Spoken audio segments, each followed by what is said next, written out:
So thank you. My name is Fleur Newman and I lead the work on gender and climate change under the Convention and the Paris Agreement. And thank you to EU for Climate and UNDP for the opportunity to share some updates with you on gender integration in NDCs. Before I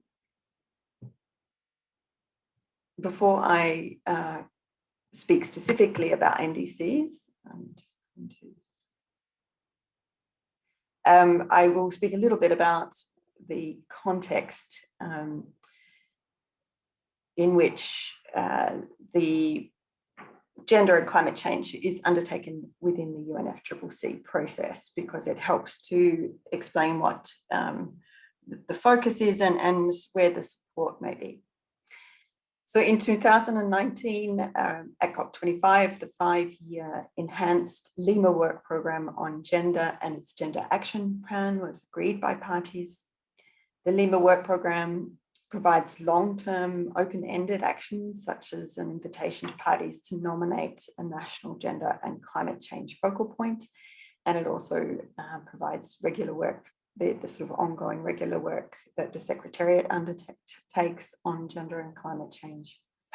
And the gender action plan is organised around 5 priority areas with time-bound activities under each.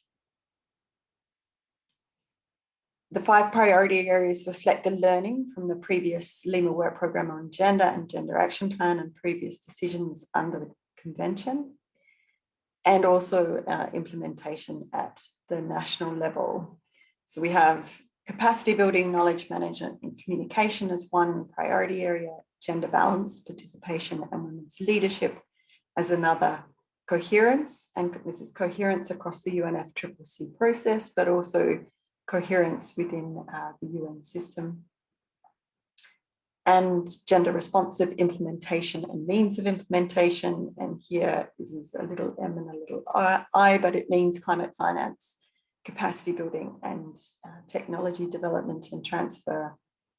And the final area being monitoring and reporting. One of the activities under the priority area on gender responsive implementation that was scheduled in 2020 was a workshop on the integration of gender in national climate policies, plans, strategies and action. And it was intended to coincide with updates to the NDCs, updates on new NDCs and potentially new NAPs in 2020. Due to COVID, the in-person workshop that was planned for the postponed SBI 51 session was conducted as 5 virtual regional workshops held from July to October last year. The 5 regional workshops were very well attended and were focused on these key elements of gender analysis and sex disaggregated data, institutional arrangements and coordination, and policy alignment and coherence. And from the presentations we've already heard this morning, there may be some obvious reasons why those were the focus areas, because it remains these remain critical elements of successful gender integration. And you can also see that it's multi-stakeholder, and this is consistent with the intent of the Lima work program on gender and the gender action plan, that it requires stakeholders from many different areas in order for the implementation to happen. But what we do still see is that workshops on gender integration in climate change still attract more women than men, although what we did see was that the men in the virtual setting was actually much higher than in in-person sessions. And you can see there the distribution across the different regions. one of the inputs for how to organise the national policies workshops was the UNTP pilot, the UND Global Support Program pilot project on gender integration in NDCs, and the entry points that had been identified as being essential elements. And these remain valid and important. And there are the focus areas of the workshop drilled down a little bit into those different entry points.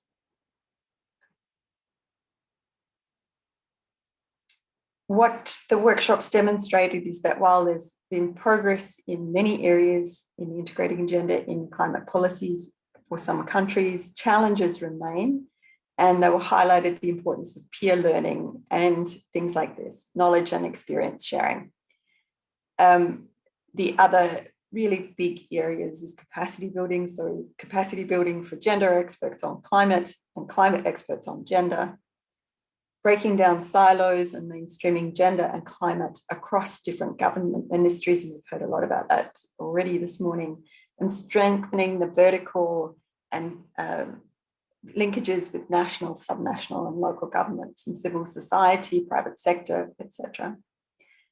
And aligning policy and action, so work on SDGs or gender equality more generally under the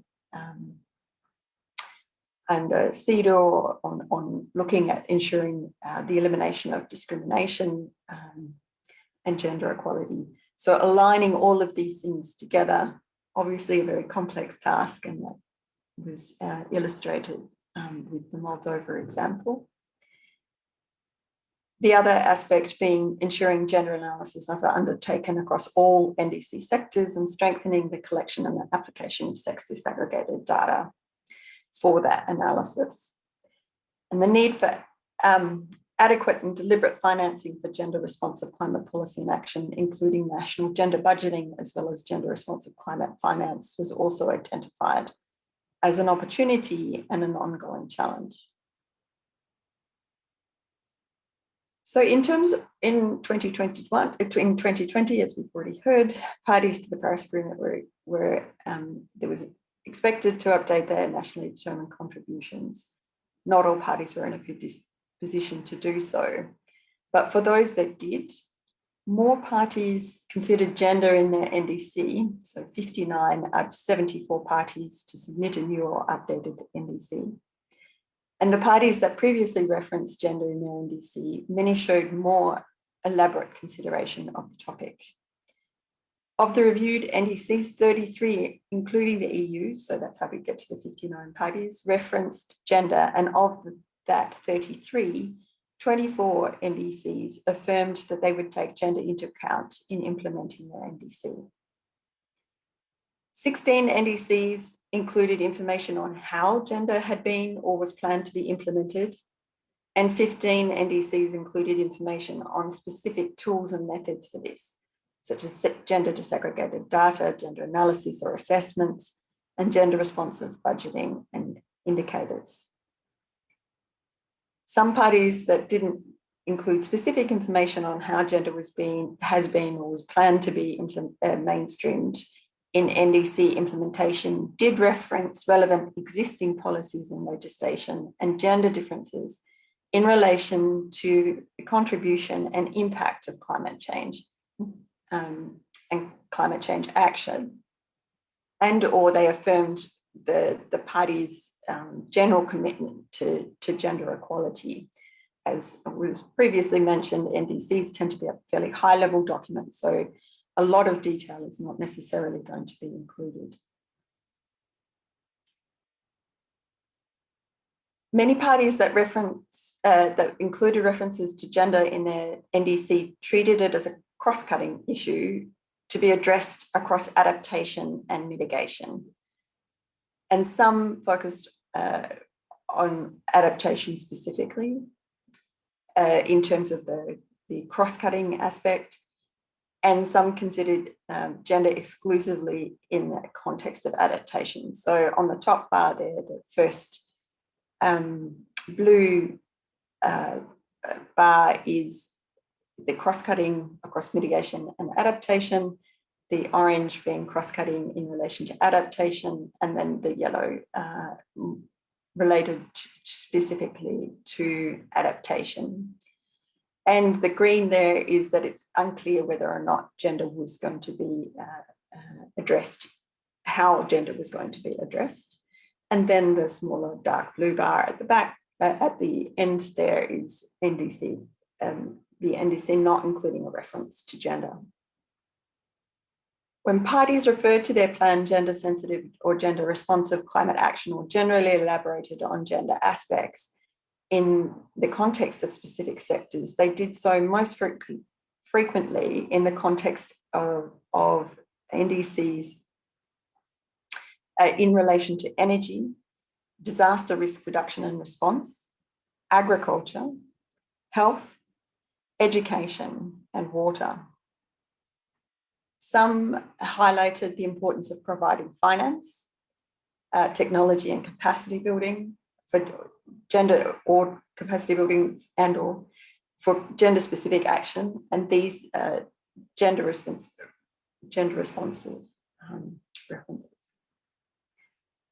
An example taken from the NDCs that were reviewed, Jordan, for example, included gender in its NDC, and it also included SNAP in its NDC. And Jordan highlighted how its current climate change policy and the activities led by the Ministry of Social Development and its partners addresses the impact of climate change on socioeconomic development, particularly of vulnerable groups, with a focus on poor women and those in rural areas, which is also all part of its socioeconomic adaptation strategy.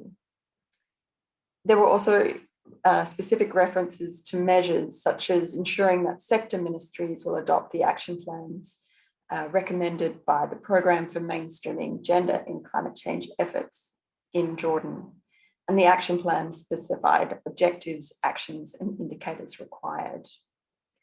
So that detail was included in those other documents. And building capacity at all levels to design and implement gender responsive climate change policies, strategies, and programs. And another element being to ensure that financing mechanisms on mitigation and adaptation measures the needs of and conditions for implementing climate action for poor women and men equally. So just one example of a number of those, of the sort of information that's been included and references to gender in the NDCs that were reviewed for as at the 31st of December last year. So all gender, the national policies workshops that we conducted last year, all of the presentations and the summary reports are all available. The videos of the workshops, the plenary sessions of those workshops are all available.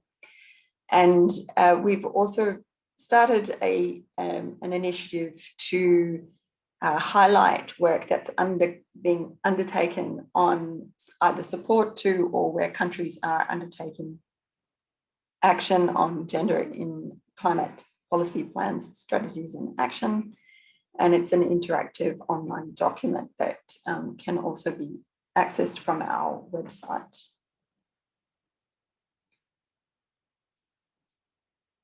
So what we can say is that we are seeing a lot more action on gender integration in NDCs in the most recently submitted new and updated NDCs. And we are seeing a greater understanding of what that actually means in the context of climate policy and action. So thank you.